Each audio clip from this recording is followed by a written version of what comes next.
it's Nicole and Holly here with the Purpose Beyond Motherhood podcast. We have a very special episode for you today. And so, you guys, you have shared with us what you want to hear about and what you might be a little confused about or just need some additional information, and how can we create awareness for you. So that's what we're doing today. A lot of you guys have said, what is IVF?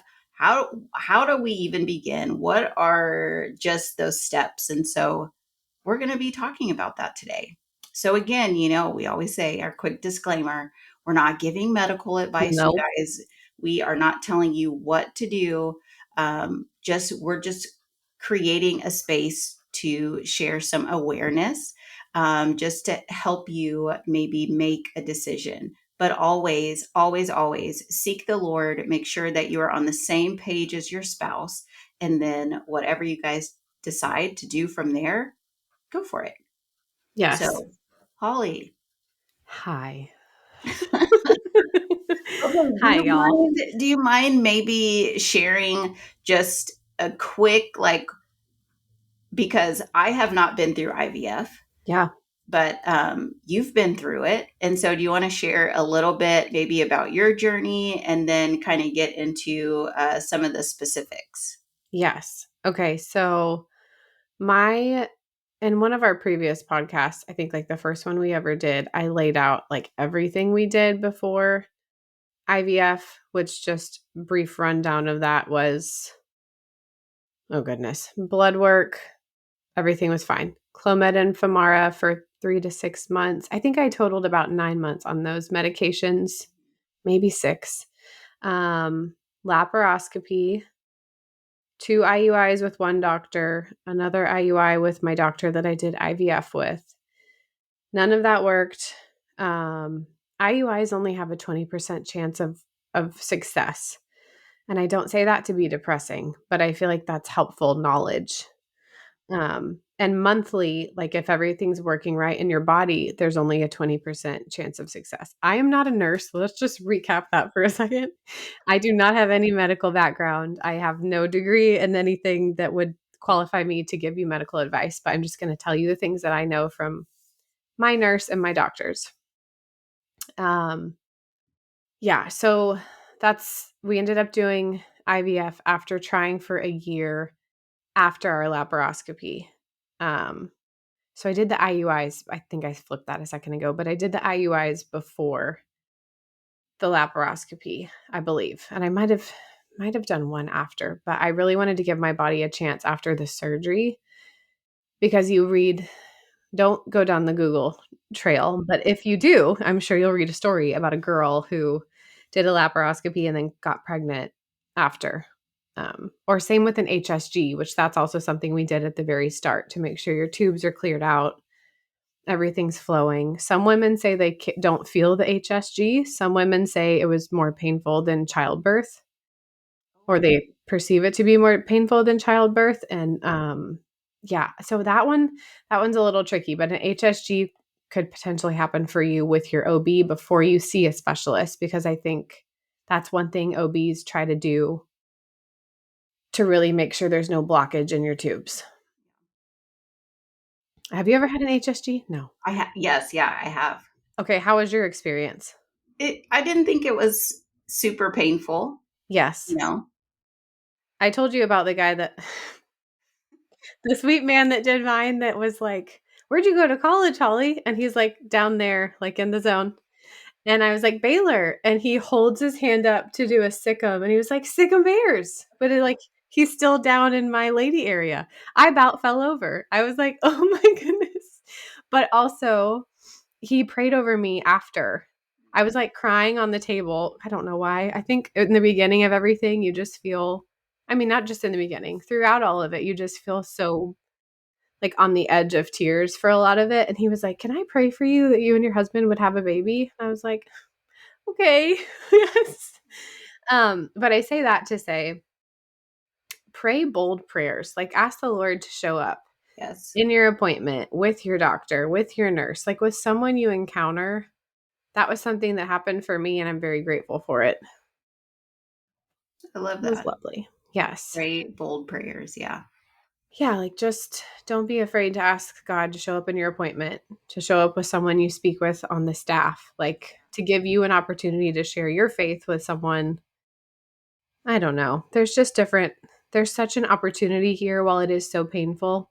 You also have the opportunity to show someone that you're still believing in God's promises for you and your family. So don't be Amen. afraid to say that.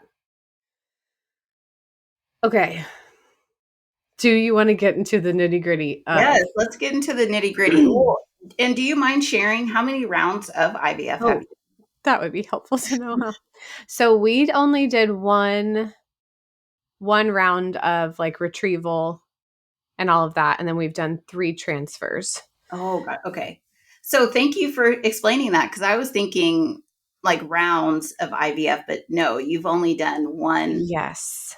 Wait, what did you call it? I'm sorry. One retrieval fertilization waiting game embryo blastocyst development process. I think that's right. I believe when people say like this is my third round, I assume they're saying like I did all the drugs again, retrieval Yeah. again. Yes. I could be wrong on that, so don't quote me. But we had I think I was 27 when we did this. So I was relatively young to be doing IVF. Um, we had 9 eggs, and that was low for my age. I should have had more because of my like we're unexplained infertility. So we don't know why. And I remember my doctor, he's a precious man, but he like grabbed my feet after or before, and he was like, "Holly, I really thought that you like would have had more just because of your age." And I was like, "Well, let's just hope we got what we need." And we did. We had 9 eggs, and then we had 3 embryos. I actually had 4 embryos, but one stopped developing on day 4 or 5. So they call you with updates of how they're developing as it goes. Um, and then yeah, so transferred the first, miscarried at 12 weeks, which was nothing with embryo. We did genetic testing, which we can talk about that later, but that was mainly John's choice and I went along with it because I was like I trust what he wants to do. I trust that. And then second transfer was Kenley, and I'm currently I think I'm 20 weeks pregnant today. So, very grateful that all Yeah. of these I wanted to have enough embryos that I was actually going to be able to use. That was my biggest prayer. I didn't want to have a bunch frozen, which I have many friends that have frozen ones, and I think the Lord will give you guidance there. But I just knew that I wanted to have amount that I knew I could use. Yes. Yeah. You guys, I do want to just take a moment and just say congratulations to you because this is like the first time we're talking about it on the podcast. That's true. I just realized that I haven't mentioned it on here. She's a coming, sweet little baby. Yeah.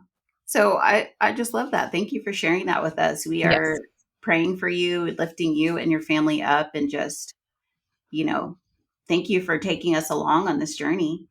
You know, it's felt like a little baby roller coaster at the state fair where you're like, "Oh, here we go."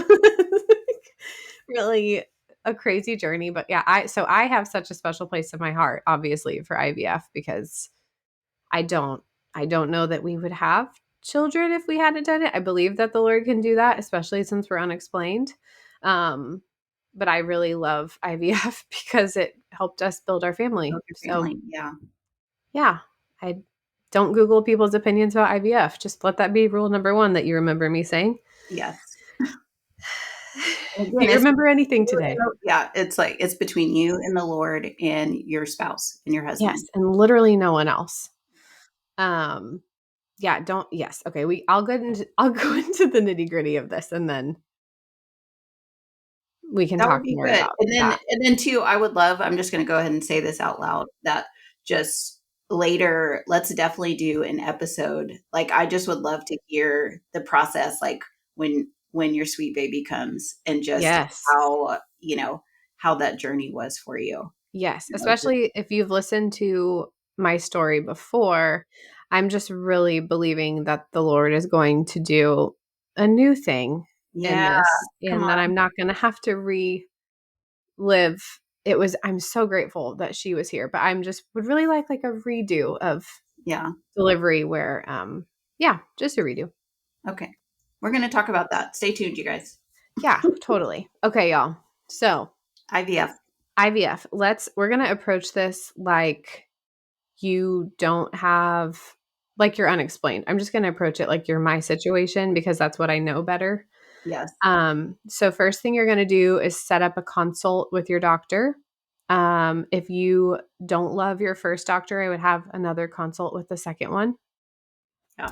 You have They're to going to go, advocate for yes, yourself. yes, please. Like, if there's any tilt in you that's like, no, I don't like that guy or girl, just get out of there. They're going to go through family medical history, fertility medical history. They'll probably do some blood work, checking your AMH level, which I believe is your ovarian reserve. And that number is important. And then FSH, which I believe is follicle. I'm not a doctor, something with your follicles. Um, Depending on how all of that comes back, then they might put you on birth control.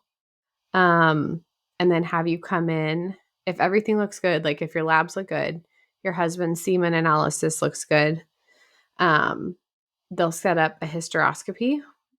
So I'm just going to take a moment to tell you that the hysteroscopy camera looks like a torture device. I want to say it's like 2 feet long and it's like this skinny metal camera. And your doctor's office will probably tell you to take Tylenol before you come in, like an hour before you come in, because it can just help with cramping.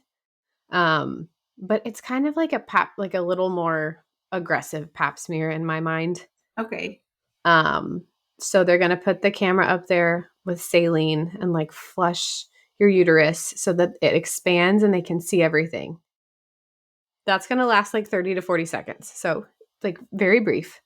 They'll show you where your tubes like enter in your uterus. They'll show you, they'll just like look around for like fibroids or anything that might be concerning. You might see like things floating around in there. It's fine. That's normal. Don't worry about that. And then if everything looks okay after that, then I believe they'll set up like your meds. You'll start your meds and all of that. I do want to say also that your doctor, I mean, some doctors, I'm sure you can come in and be like, I want to do IVF. And they'll be like, okay. But a lot of times you have to like qualify, like sperm is good. You've been trying for over a year. Your blood work's good, all of that. So they might check that as well. They're going to make sure all of that aligns. So I hysteroscopy didn't know looks that good. you have to qualify.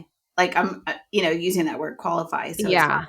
Okay. I mean, I do know one girl that just was like, I want to do IVF, and she did. Um, I don't know if that's necessarily something all doctors would say okay to, Yes. Yeah. just because it is. I mean, typically it's not something that you just are like, this is what I want to do, you know? Mm-hmm. But to each their own, and there's no judgment. We don't, Yeah. whatever you want to do. So you'll start follicle stimulating hormones if all of that looks good. Um, I did Lupron injections with mine, but that was just I think that was because of my age, to suppress my ovaries from doing anything. So it like lowered all of my levels. And then those stimulating drugs are a little crazy. Because at one point, I think I did 3 injections a day for about 10 days. Oh wow.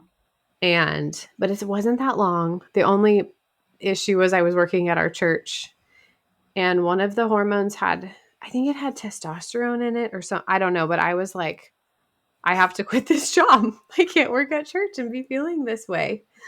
Um, so you'll do those, and within this time frame, you're also going to be coming in here and there for blood work, sonograms. While you're on the meds, they want to like monitor you, see how your follicles are growing, because the whole point of that medication is to increase your follicle size so that they can then go in at retrieval and drain the follicle and hope that there's a healthy egg in there.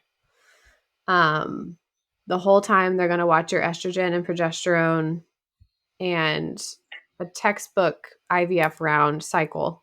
You should have mature follicles by day 9 or 10 of stimulation. Mm. However, this is again an area where there's no guarantees. Yeah. So even if they're seeing a follicle on the screen, they could go in at retrieval and it's empty or immature. which that was not something I was like, if you see it on the screen, like it should be great. But evidently that's not how it always works. Um, Also, if your husband, if it's male factor infertility and your husband's sperm is abnormal, they may do something called ICSI, which is, I'm going to sound like a scientist for 1 second, which is intracytoplasmic sperm injection. So they're going to take like the healthiest looking sperm they can find and inject it into your egg instead of letting, like in our situation, they like they let the sperm just find its way in. With ICSI, with any kind of male factor, they're injecting it in.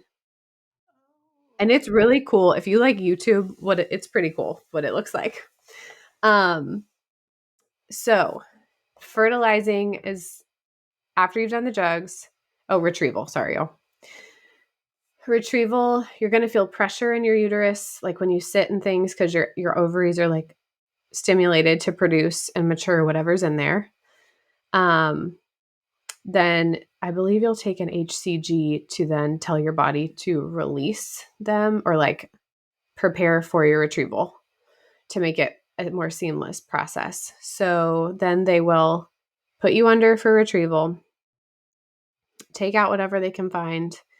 When you wake up from retrieval, they'll tell you how many they got. Or in my case, I think John told me, and he has videos in his phone of me sedated that he thinks are funny, or like waking up from anesthesia that he thinks are funny. So, okay, that was something that I did not know either. So you'll be under anesthesia. Yes, which God bless America for anesthesia, because if you look up what egg retrieval looks like, it's similar to that like camera, but more slim. They're going to like put a metal needle through the wall of your uterus to your ovaries. But like that recovery was nothing to me. Yeah. Like you're asleep. I think they've like really streamlined and made that such an easy process for women. Yeah. So then your husband will have left a semen sample. I think it's like 2 to 4 days before your retrieval. And that's what they'll use to fertilize the eggs that they've gotten.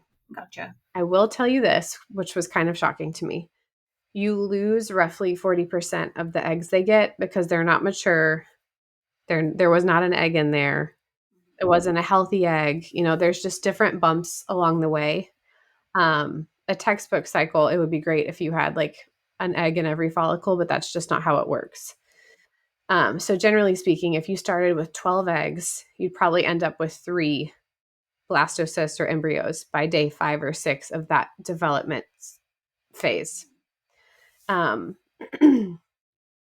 after that, depending on your doctor, they will do a fresh or a frozen transfer. There's a slight increase of success from what I've been told with frozen, even if like our first baby was frozen for 1 month. And then we transferred her. And then Kenley was frozen for, if she ever hears this someday, she's going to be like, Mom, Kenley was frozen for like eight months. And then this baby, Hazel is her name. You already know this. Surprise. She's been frozen since like 2018. Wow. Yeah. Which is so cool. Like that's just amazing that we're able to do that.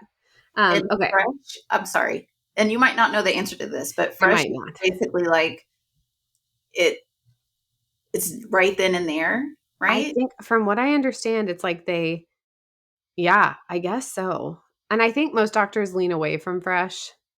I know there are some benefits with certain like issue, like whatever your cause is. Sometimes they do recommend it, but I can't remember the why on that one. Okay.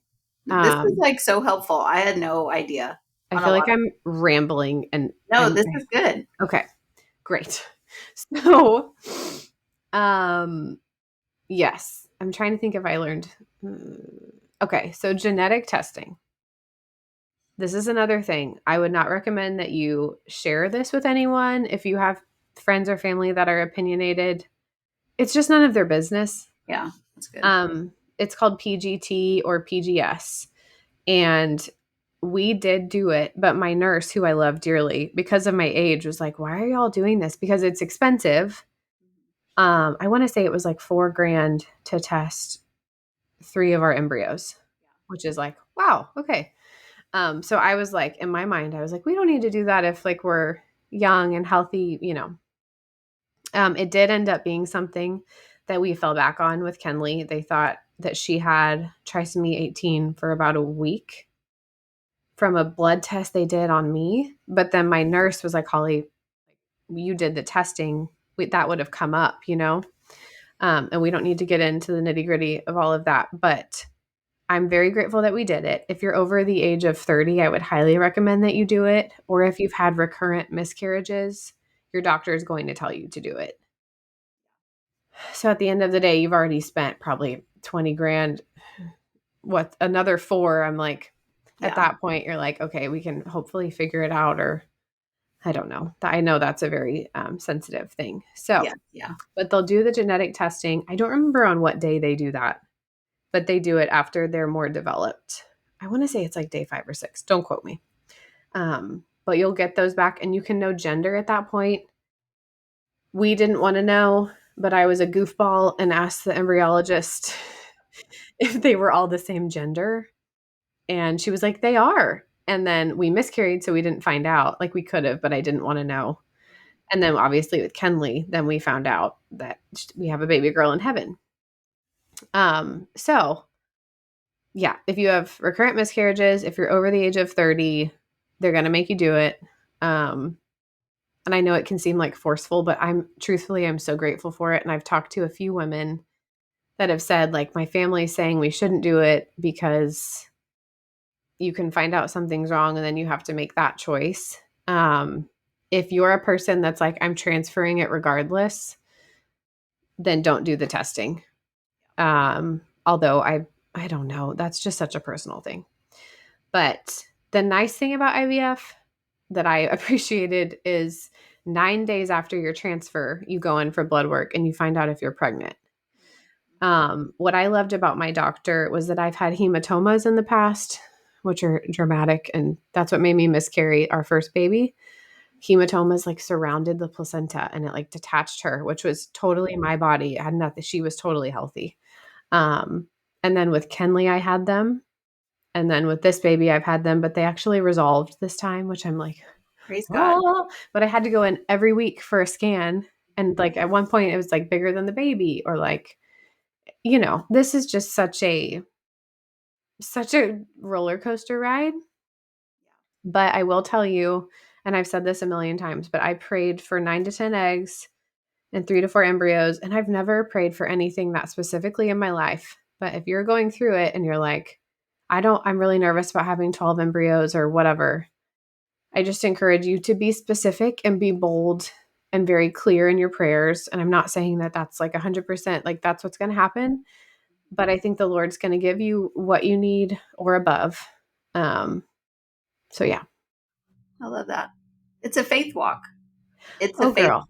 It's a faith 100%. walk and Yeah. a science talk because you just, that should be a t shirt. That was Etsy, you're amazing. welcome. That was okay, friend. Yeah. I mean, it really is though. Like I've seen those shirts that are like made with like answered prayers and a little bit of science or like whatever it is. And I'm like, I read those and I'm like, that's so sweet. And then I think, don't tell your friends and family about it because everyone has an opinion. Don't tell anyone you're considering genetic testing. Yeah. Like it's no one's business. You don't have to tell anyone when you're pregnant. Even if you're showing, you could be like, no, like, oh, we're just praying through infertility. You know, it's okay. It's your journey. Yes. It's your journey. No one knows it better than you. Um, but yes. So I hope that was, I know that's a lot of information, but and it's different for everyone. Your age is a big factor in the success of it. Um, your doctor's going to tell you that, but I would just say whatever you feel peace about, you and your spouse, then you should just walk in that and not worry about the data. Um, because I think that the Lord can do what he wants to do. Exactly. Holly, thank you for sharing that. You are Again, so I welcome. got so much from it. I had no idea. And so, Oh, I forgot one thing. Sorry. no, that's okay. Tell us. So you have to take estrogen and progesterone, at least with with all of them. You take an estrogen pill morning and night, and then you start progesterone injections a few days before your transfer, and those are in your bottom. I have no, I have no feeling on either side of my like upper bottom because of all of them. But you will want your husband to do those for you. The ones that you're doing in your tummy are really, they're not bad at all. Like ice your tummy before you do it. Do those, you'll be okay. You'll probably have some bruising, but the ones that go in your bottom are like steroid needles. Like if you've ever had a steroid shot, they're like intermuscular or whatever. Make sure you ice before those and do heat after. And poor John, one time he hit my sciatic nerve and it like swelled a little bit. So just you do those up until 10 weeks of pregnancy after your transfer if it's successful. Oh, wow. Okay. So With you can continue those. Yes, with Kenley, I did them until I was 15 weeks. With Hazel, I stopped them at 12 because I was like, we're just gonna believe that we're good. Yeah. So yes, I forgot that part, and that's kind of a big dog. But honestly, it gets easier and easier, and it's kind of a sweet bonding time for you and your husband. And my husband has a phobia of needles, and he still did it. So there you go. Awesome. You guys, again, just wanted to create a space where we can just like all come together and learn. Yes. Just learn more, get more information. So again, it just maybe creates a clearer path to seeking the Lord, again, getting on one accord with your spouse and figuring out your next steps on, just during your motherhood journey. Yes. And if y'all have questions, Yes, that's what I I was don't going to. know if we can, if you have a medical question, you'd ask your doctor. But if you want to know more about the like emotional side, we're totally here for you. We're just Yes. not medical professionals. So I don't want to say we'll help with that. But Yes. Yeah. We are here to pray for you, yes. lift you up, connect you to community, other ladies that maybe have been through it or have not been through it, or maybe have not had a successful IVF, treatment. So yeah, we're here for you. Yep. We love you guys. You got Yes. this. Yes. Thanks, Holly. Thanks for the Yes. information. And you guys don't forget our next episode. We always release something on the third Monday of every month. So we will see you next month. Thanks for listening.